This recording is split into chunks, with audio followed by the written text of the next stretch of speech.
tax advantaged way that we can. So we want to build it, we want to pay as little taxes as possible, and then we want to make sure legacy-wise that we can pass that on with as little taxes as possible. Albert Einstein said it's the greatest discovery when it came to his finances, the 8th wonder of the world. I teach it in the most simple way of the rule of 72, and it basically means take it whatever your interest rate is and divide that into 72. So if we have 1%, 1 goes into 72 times. So that means if we want $1, 1% in 72 years, our $1 would become $2. So we talk about 3 brothers. Their grandfather passes away and leaves them each $5,000. He gives them a rule. They have to put it somewhere and leave it there until they're 65. So brother number 1, we'll say he goes to the bank where he gets 4%.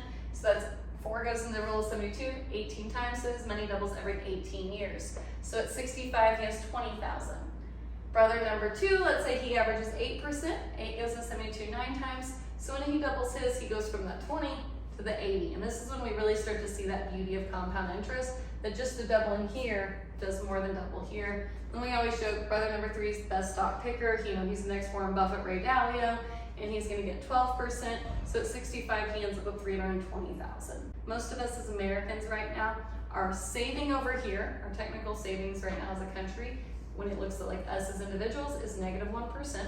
So we're saving worse than there. And then most of our spending are happening in things like credit cards that are averaging anywhere between 20 to 30% interest. So I want you to understand how it can work for you, but also how it can work against you. I also want you to see how little differences make a big difference. Why would I switch from my CD at 1% to something that could get me 5%? That's not a big enough difference.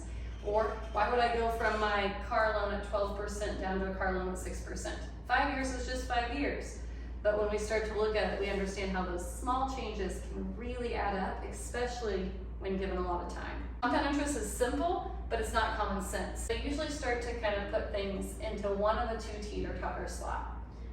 One of those is kind of what we call safe money, and the other is more of risky money. If we think of it like a teeter-totter, and you have safe on one side, and you have risk on the other side, it's not that things are on one side or the other. Some are closer to the teeter-totter than others, and our goal is to find a balance in here. What do you think when you think of safe money? What are the first things that come to mind? Like, why do we like safe money?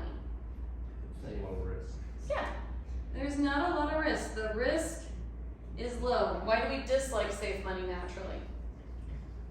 It's slow to grow. Yeah, we naturally think the gains are also low. Now, why do we naturally like risk? High reward. Yeah, so we usually think, Michelle, I can gain so much tomorrow. Now, why do we not like risk? Pain. The loss can be equally high, correlated, but they're not causational. So one does not equal the other. Just because its risk is low does not mean the gains are low. Just because gains are high does not mean risk is high. So one that a lot of people don't realize that falls over here is actually small business. Now, what part of the teeter-totter is literally what small business are you in? Are we something that has a low startup cost, low overhead or thing? We might be sitting here versus we're gonna go open a bar and restaurant in Bricktown where it's gonna cost a lot and it's big competition and everything, and food spoils in 2 days. So like there's different risk within just a small business. I need something that can get me some gains because I still need to make interest, but I also need something that I'm not gonna lose my butt when we go through a correction like this. And that's usually where we come to these guys. So we love to talk about what's called an indexed account. An indexed account is kind of your middle ground. In the sense it totally belongs in the safe category, we'll talk about it, but it actually gets gains. Money goes into your indexed account, and then it gets interest, so it gets its gains based off of a stock index. And so we're gonna say the first year the S&P goes up 10%. What they do is they come over your bucket and they go, you get interest based off of the stock index you chose, so you get to go up 10%. So our little bucket gets 10%.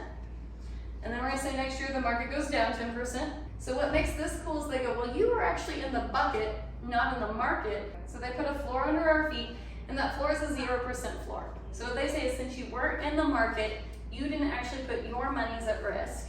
So we're not going to take anything from you. Now let's say the next year it bounces back up and it goes up 13%. So what makes it not too good to be true? If there's a floor under our feet, what is there probably above our head?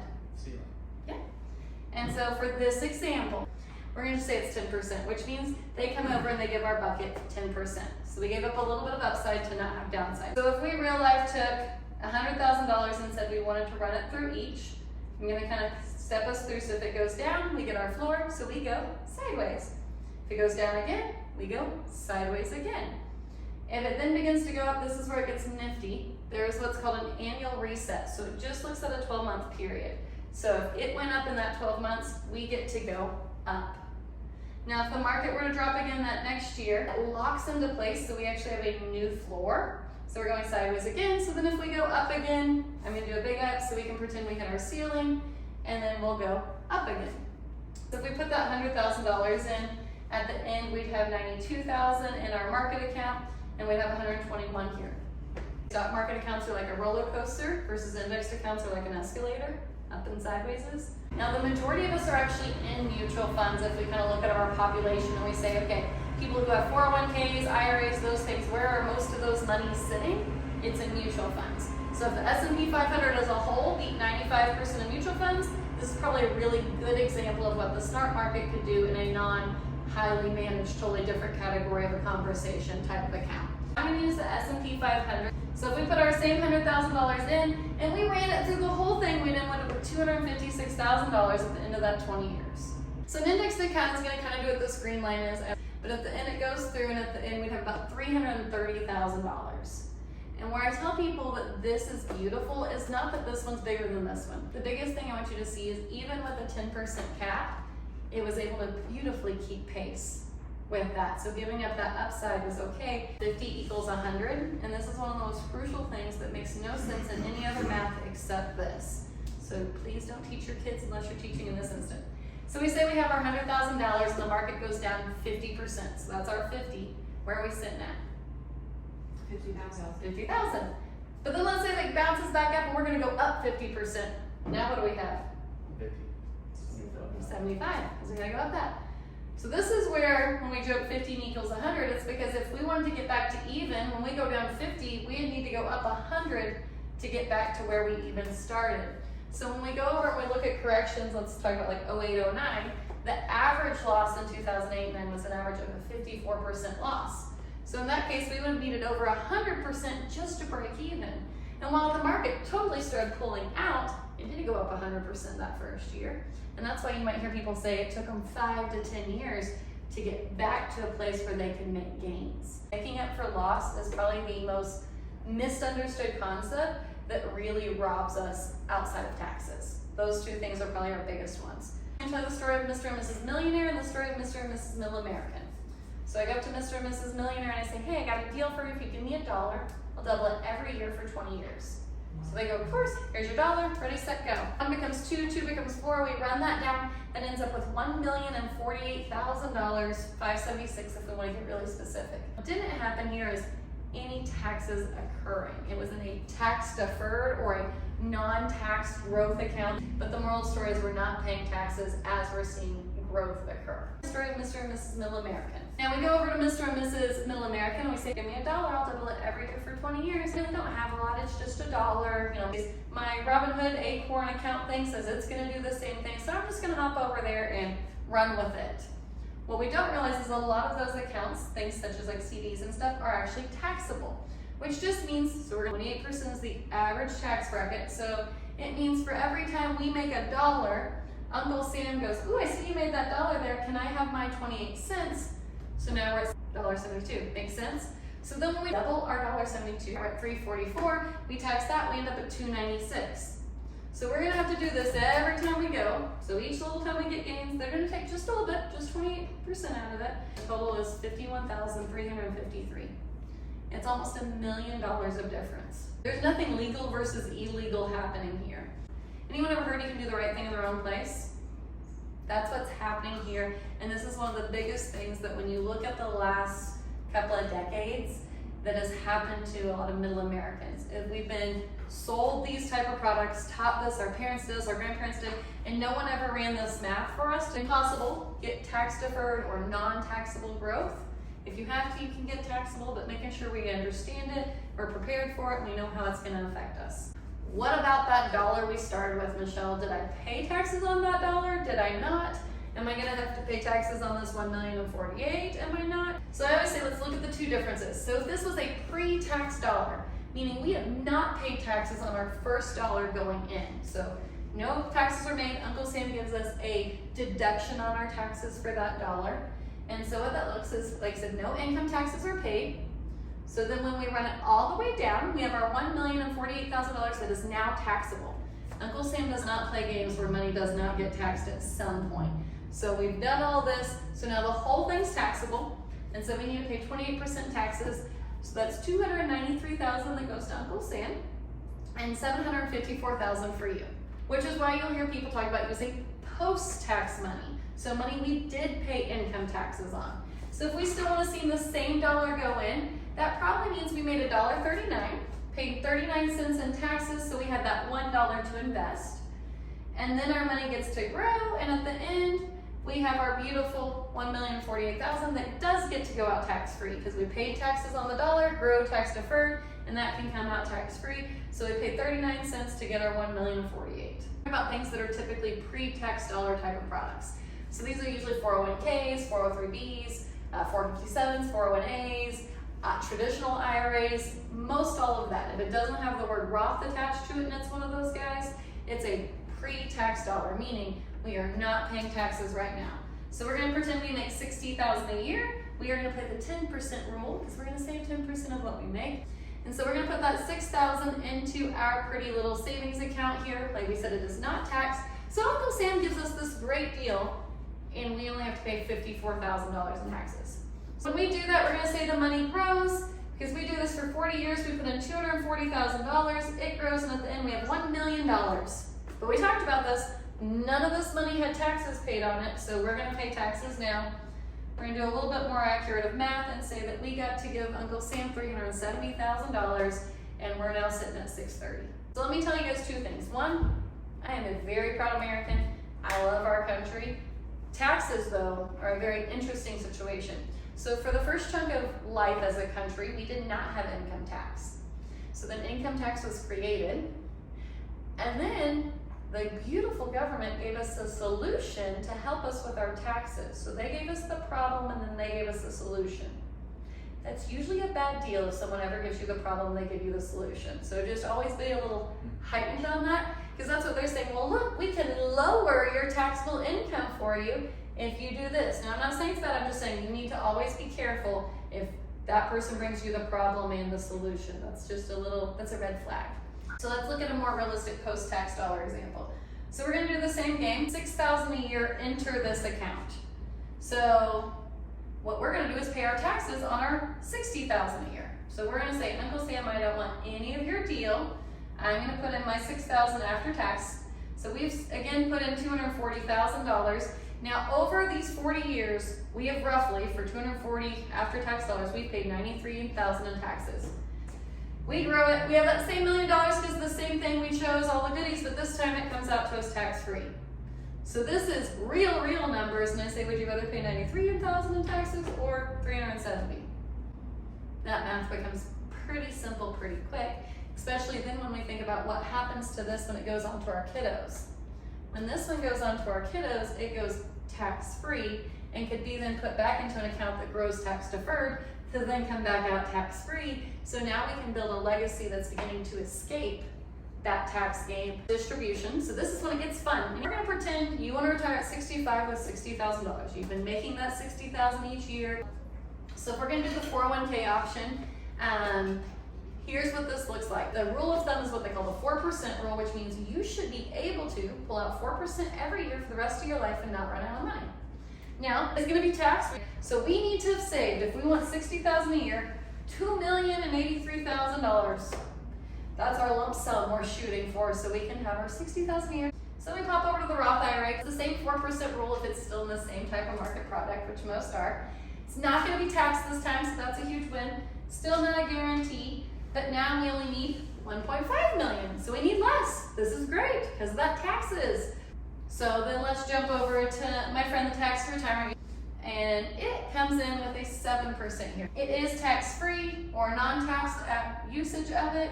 It does have a guaranteed option on it that can go until you're 120, but we need to have only saved $857,000. It's like it's the younger sibling in the sense it got to learn from what the older siblings did wrong. These two were designed to accumulate money. They were not designed to distribute money. So they kind of suck at distributing money. That's why there's actually products that are made for you to move money into for distribution come retirement time. But that's why these, and I mean it nicely, but they suck at distribution because they weren't designed to be good at it. The tax retirement's the younger brother that came along later and go, ooh, I need a good distribution component because that's hurting these. How do I do better? And part of how it also does better is it uses that indexed account typically as a part of it. So with a floor, you can distribute more because in a correction like this, you're not going, oh crap, we lost our pants. You have that safety net that lets you pull out more money.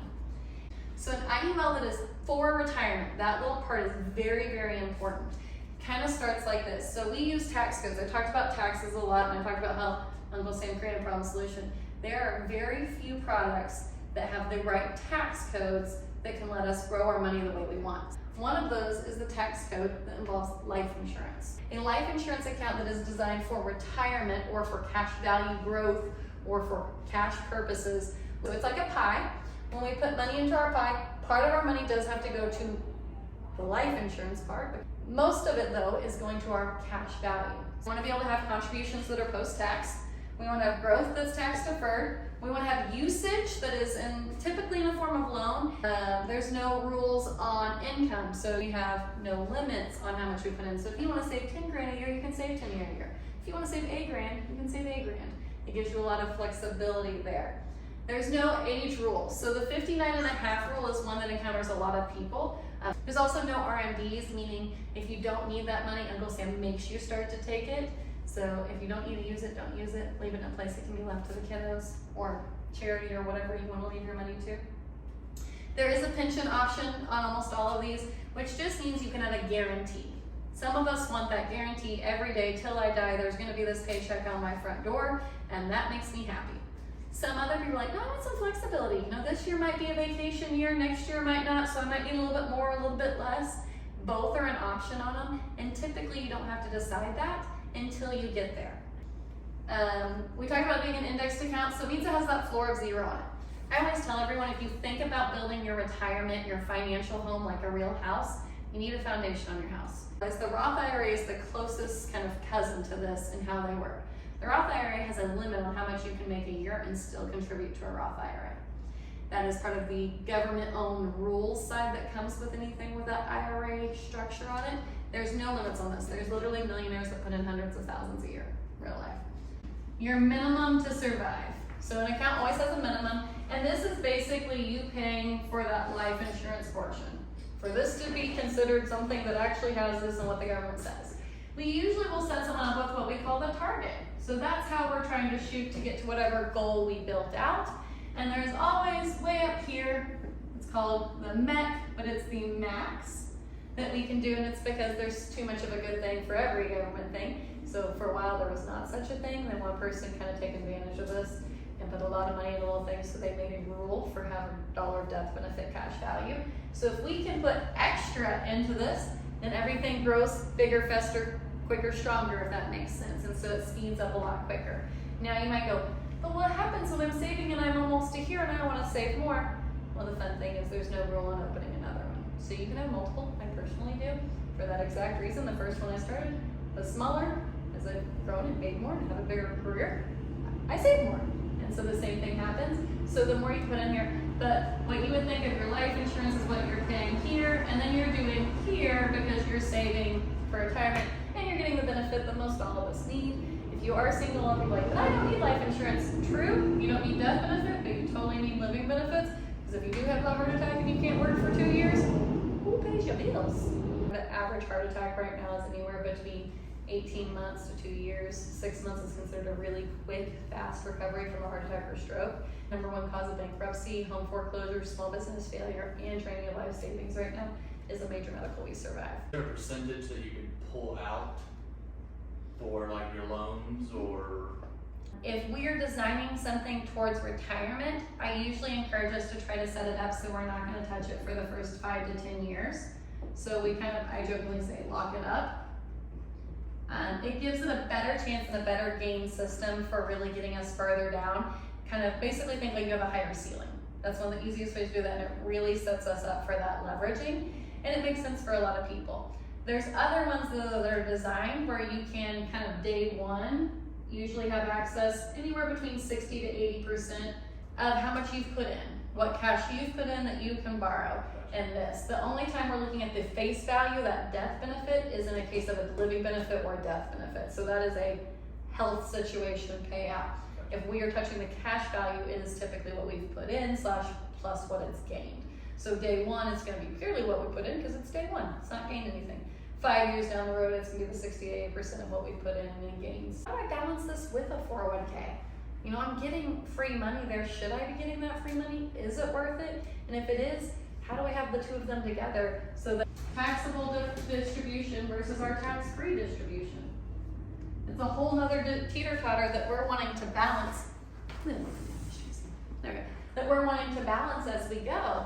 Because if we set up all of our income in retirement to be taxable, and taxes go the way they're going right now, so we have two options, guys. Our government can balance the budget or they can raise their taxes. They're gonna raise our taxes. No one up there is brain on balancing a budget, I don't know how long. So this is gonna happen. So we wanna make sure we don't have this teeter-totter super heavy one side, just like this teeter-totter. Everything is trying to find that balance and that balance that fits you. So this paired with a 401k is what I'll probably say is the most common things nowadays. Now I don't know if it'll stay that way or if one will end up coming ahead, but that's usually it's becoming the quickest kind of balancer out. Like, ooh, I put in 2%, my boss gives me 2, but I wanna save 8. Cool, do the 2 for 2 and then throw 6 in this. We've created a balance, we're getting free money, we have some in the risk factor, we have some in the save factor. We're really pulling together some best of all worlds. What are the top, 3 questions you would recommend somebody ask the person that is helping them set this up? So the first one would be if it is being restructured to be like those pies. Typically it's called minimum death benefit, max cash value. That's your simplest way to put that. But is it actually being restructured? Basically, are they selling you something different than they sold Joe that just wanted life insurance? So that's kind of a step one with that. Another one I always encourage is what kind of options do you have for usage? So you have withdrawals and you have loans. Those are the two most common, but what type of loan options you have actually make a really big difference. And that's going even another step deeper. I usually tell people you want 2 options on there. You want what's called a wash loan, which means basically you can have your money at a 0% from yourself. And you want what's called a participating loan, which is a little bit more complicated, but it's sometimes the better of the two. And what that means is your money, even when you pull out, they pretend it's still in there. So you might be paying them 5% for your money, so you're paying yourself 5%, but they pretend it's still in there. So in that year the market goes up 10, you paid 5 for 10, so you got a positive 5 on money you had pulled out. We usually like to have both of those as an option on products. So how can I use my money? What are the realities of it? Maybe even how quickly I can borrow. And I'd probably say the third one is how am I getting my interest? Because there's the IUL version, there's a whole life version, there's ones that use indexing, there's ones that use dividends, there's lots of different things. There's indexing ones that, guys, the ceiling's 3%. Well, that sucks right then. Like, in the nicest way, we can't even keep up with inflation in that one. Versus having something that has a ceiling that's higher and averages more like an 8. So I'd say that's the other kind of killer I see sometimes is how am I getting my money? What kind of interest do I have and what kind of limits are able to be put on that? Because it could sound just the same, but that different ceiling switches it from beautiful to crap. What would you say, in your professional opinion, is more important, the death benefit or the cash value when looking at an illustration? When it comes to using it as retirement. Oh, the cash value all day long. If it's retirement focus. If you have no other life insurance in your world and you do have a family and kids and those things, we do want to make sure it's there. But a lot of times what we'll do is throw it so cash heavy, the death benefit's small, and we'll put some cheap term on it until it balances out and you can then self-insure. That's our long-term goal for most anyone, is that you can self-insure most anything for yourself. You can grow your cash and stuff to a point that you don't need to pay for the extras, that you don't need life insurance. But for most people starting out that are married with a kid or two, we need some there, but a lot of times that's worth just doing some cheap term that we pay, you know, $20, $30 a month for, and it's doing the death benefit, so we have money going to cash, because we really do want minimum going to that. It's a benefit we love having, but we are buying our tax code all day long, so that we never have to play that game again. I think it gives you a leg up too on creating passive income streams later, where you can pull from the funds, create an additional income stream, dump back that income stream into the retirement vehicle, and get there even faster. Yeah, you can do crazy things. We have clients that use this to do hard money loans, so they're not actually the real estate investor person flipping the house, they just loan it. And so they loan it to themselves. They're doing that participating loan we talked about, so they're still getting interest on money that's with someone else that's giving them interest. So you can do kind of a risky, not risky leverage in that sense to add to your gains, and then toss it all back in, and when you get the market did bad, you still don't care because you got good staff. You have a chance to buy into a business or to grow or to do things or leverage. You can do that. Your family needs help one day and it's your kiddos, and you're like, yeah, here, I'll give you your car loan instead of going there. Charge them interest. It's what they would have paid someone else, but now they're going to inherit it one day versus such and such bank got it. So how do you pull, like, let's say you have company X is your IUL through, and you have money that's sitting in there and stuff, and you want to go buy a car? What does that process look like to go get $50,000 to go buy that car you've always wanted? So it kind of depends on which way you're doing it. So if I own it, so as me as a person owns it, it's really easy in the sense you can literally do it at the touch of a button. And we always say talk to us through it. I usually say it's about a 10-minute phone call. If you actually have the app on your phone, you click the button right then. If not, you sign a piece of paper and it's in your account usually 2 to 5 business days, depending on what time of day, which week it is, that it gets there.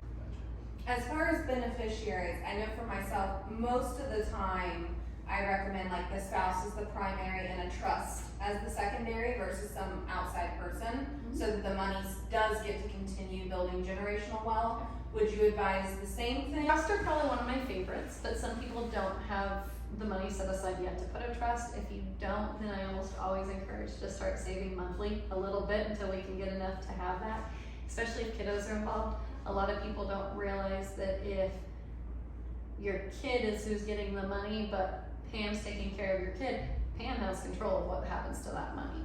And it could all be gone before your kiddo turns 18. That's a really big deal.